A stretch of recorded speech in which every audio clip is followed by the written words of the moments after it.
This is the Mazda CX-60. It's an SUV which, in quite a few ways, is very unusual. In this review, we're explaining why, and we're also telling you the 10 things that you need to know about this car. But before we start, if you want to see lots more reviews like this, subscribe to our channel, and to save almost £2,000 on a CX-60, go to whatcar.com.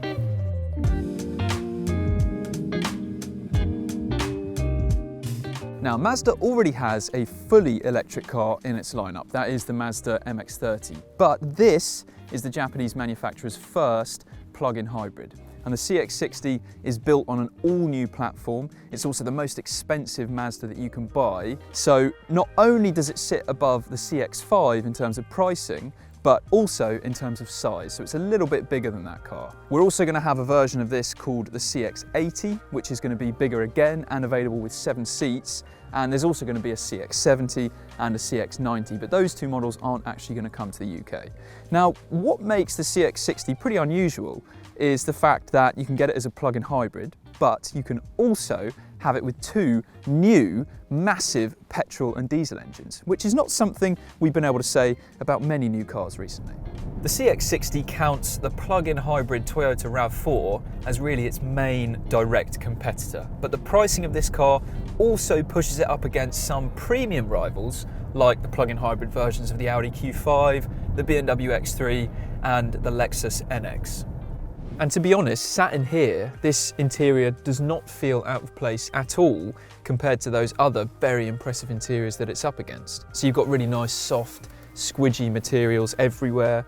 It feels incredibly solid throughout. All these buttons feel very high quality even, and it does feel like a big step up from a Toyota RAV4.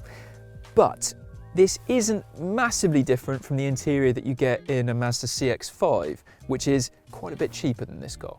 But the CX-5 does not get facial recognition technology, which the higher trim levels do on the CX-60. So when you get in the car, it recognises who you are, and then it sets up the steering wheel and the seat in your preferred driving position, which is quite handy if you have lots of different people driving this car regularly. But the best bit of tech inside the CX-60 is definitely this infotainment system. You have this massive screen that isn't a touch screen. And that's actually one of the reasons why this is so good, because it's all controlled down here or through the voice command system. And that really is one of the main reasons why this is so good, because it's very, very simple and very safe to use this and use the different functions on the infotainment system while you're driving. It's much better than a touch screen, which of course most of the rivals that this is up against has. We're very used to Mazda making excellent infotainment systems, and the one that comes with the CX-60 is no different. Plus, Apple CarPlay and Android Auto is very, very well integrated. So you have this massive screen and it uses the whole of it for CarPlay and Android Auto to make it all very easy to see and easy to use. Now, we mentioned earlier that the CX-60 is a little bit bigger than the CX-5, but sat in the rear seats, you probably won't notice the differences. There is a little bit more legroom and a little bit more headroom, but it's really not a big difference at all. What it does mean is that this is really quite a comfortable place to be for adults sat in the back of the CX-60. It feels open and spacious and generally quite comfortable. The boot of the CX-60 is pretty good because overall capacity is a bit more than what you get in the back of a Q5, an X3 and an NX. There isn't much in the way of underfloor storage, and you can't get a height adjustable boot floor, but you can see there's no loading lip, so it's very easy to get things into the back and to get them out again. Plus there's this side compartment with a storage net here. There's a 3-pin plug, a 12-volt socket, and you've got these handy levers in the back to flatten the middle row. And those 3 rear seats all can go down individually, which is all very good. But again, the thing to bear in mind is that this boot is bigger than the boot in the CX-5, but it's not that much bigger, and this costs quite a bit more. Mazda took its time bringing a plug-in hybrid to market, and the setup that they've gone for is a very powerful one. So you get a 2.5 litre 4-cylinder petrol engine plus a 124 brake horsepower electric motor. Together, the total system power output is 323 brake horsepower. And it is rapid. This is the most powerful car Mazda has ever made, and it will see off 0 to 62 miles per hour in a pretty swift 5.8 seconds. This also gets all-wheel drive as standard, so you can deploy all of that power with lots of speed and little drama. Being a plug-in hybrid, this also comes with a 17.8 kilowatt-hour battery, so it can travel on pure electric power alone, and the claimed electric range of this car is around 39 miles. The annoying thing is though, at best, in real-world driving conditions, you'll be able to get something between 25 to 30 miles.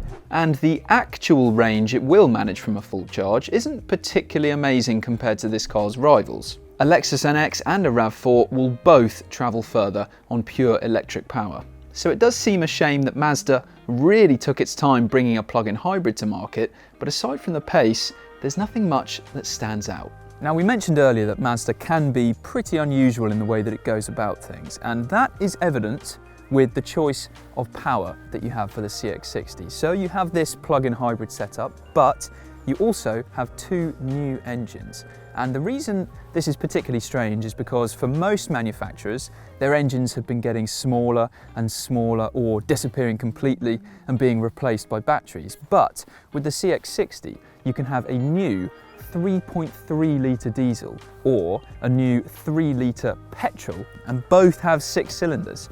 So two massive new engines for a new car. It's been a long time since we've been able to say something like that.